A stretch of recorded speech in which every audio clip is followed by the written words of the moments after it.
Hi, y'all. I don't know. Yeah, we can just get started. Podcast for English 2010 assignment. The topic I chose was gun control and gun violence and why we need gun control laws. So yeah. And here is our host, John Fassbinder. Bye. No food is involved. Yeah. Alrighty. And I'm just going to start asking me these questions. So, why did you choose the topic of gun violence? Oh, that's a good one. I chose it because of all the gun violence in America that I've seen. We've been personally lucky to not see anything too close to home, but I do know that in many other states it is a major issue. I know in other states even they have to try to stop students from bringing guns in. It's kind of sad, and I just would like it to stop. It's it's just kind of sad to go on the news every day and there's been another mass shooting and it's almost become Very normal. sad thing to see. And is there any state in particular, or was it just kind of? Just kind of all of it. I do kind of use Texas is a big example because I know that in Texas they try to the kids have to wear clear backpacks and they do to go into school you have to go through what is it, a metal detector Yeah, you have to and go stuff through like that. checks. So I'm gonna be going to Texas for at least 6 months, so that's kind of close to home, I guess. But like I said, we were lucky that nothing's happened here in Utah too much. There's been some, but it's not any of the Too major massive. ones. Yeah, definitely. And how does this affect you? Why did you choose this? Other than, I mean, it's a big thing in the country, but how does it relate to you, and what do you wish to find out or solve? I just would solve. I have nothing against guns of themselves. I just would like to solve the issue of they're falling into the wrong hands, because my family is very split politically, and so they have very differing views on this subject, and so I kind of find myself kind of being in the middle of it all. Some are very pro, everyone should have guns. Some are very not so much, and I would like to find a good middle ground to where everyone can be happy in a way, and a lot of my family they hunt, so it's they can be used for fine things. I find that they're falling into the wrong hands, and I think something should be done about it. So you just want to find out how they're being used correctly and make sure it's just not, I have a gun, please don't mess with me because I have a reason to use. You don't want to use it. It's just okay. Yeah, it's when you go on the news and it's two people had an argument and somebody was killed, and it was an argument Cause over of a nothing, gun. Yeah. and it's that's just crazy. That's so blown out of proportion. I definitely agree with all of that. What are some statistics what states are more likely to have gun deaths or have more loose gun control laws? It kind of really varies to kind of show it. There's even one statistic from this Vox article I found, and it kind of even shows that Louisiana of all states has the most firearm death per population, and I just would not have assumed that of all things from Louisiana. Texas. Yeah, I really would have thought it would have been Texas. Utah's kind of in the middle in all statistics. Kind of, we're not on the high end, but we're not on the low end either.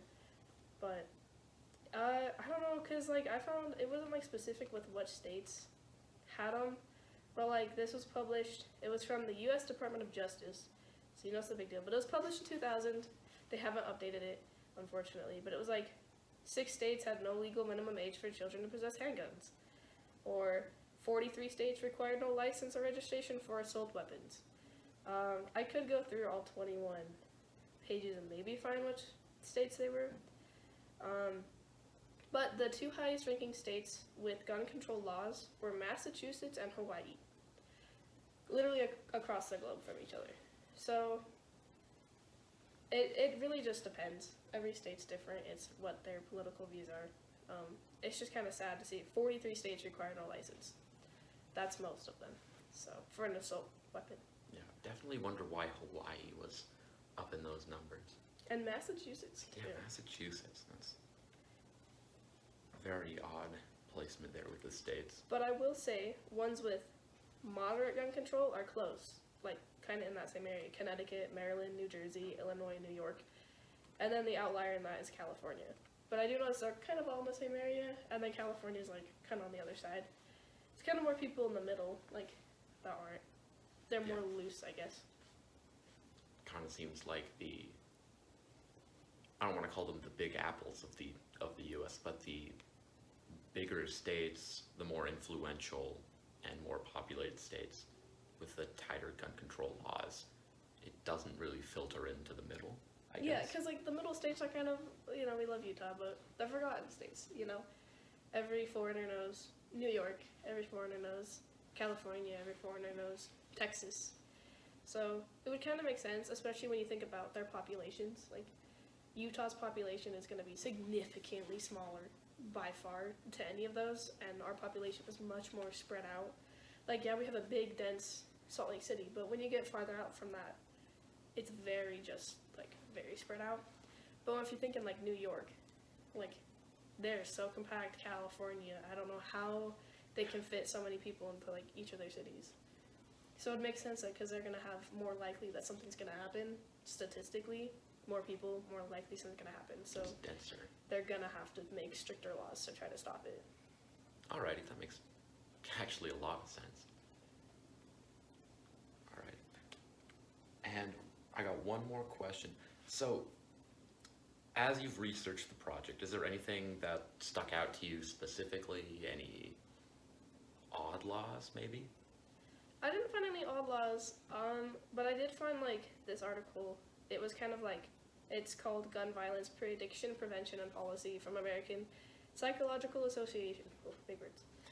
And it kind of just went through, and it really showed that it really can start at a young age, too. Because I was trying to find ways that, like, individuals can help with the issue. Like, what can I do? And obviously, like, I'm lucky enough to be 18 now, and I can maybe, like, try to help vote on laws. But some people, you know, that's hard to do. And one vote can make a difference, but statistically, like, you have to take, like... But it was, like, one of them was gun violence prevention at a community level. And it really just showed, it was, like, what is it? So, like, early childhood is such an important role.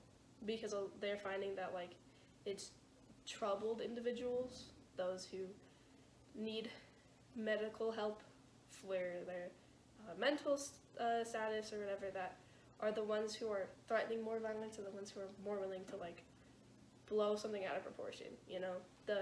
You get into an argument, you kill someone kind of a thing. And so they're really showing it was, like, it starts at an early age.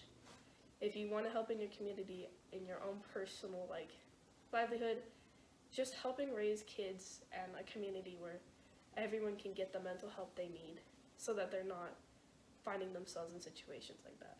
Situations with over proportion blowing gun situations. Yeah. That kind of just stuck out to me because obviously, like, yeah, the big one is going to be having laws, you know, voting on laws, but we're not all personally lawmakers, and we can try. But if your lawmaker, you know, in your state doesn't care to listen, there's not a whole lot you can do. But it's just having programs to, like, help these kids and help people who find themselves who need that mental help, who need that emotional help. Definitely. And before we wrap up here, do you have any last words that you just want to throw out there? I don't know. It was just kind of scary. I was going through statistics, and it was like there's been over like 45,000 deaths in 2020 to gun violence, and almost over 4,000 of them were children and teens, which is our age group, which was just kind of scary. But what was the one that got me the most was over half of it was suicides. Through guns, correct? Through guns, because they're finding that, you know, you're more likely to, if you do a suicide attempt, you're more likely to follow through if it's more deadly. And unfortunately, guns are much more deadly than other methods. That's very true. Very scary. Yeah. It was kind of a hard topic to look at, but I really wanted to just try to help in my community and get the numbers out there so people know that, like, what we're talking about is real. should be taken seriously. So yeah.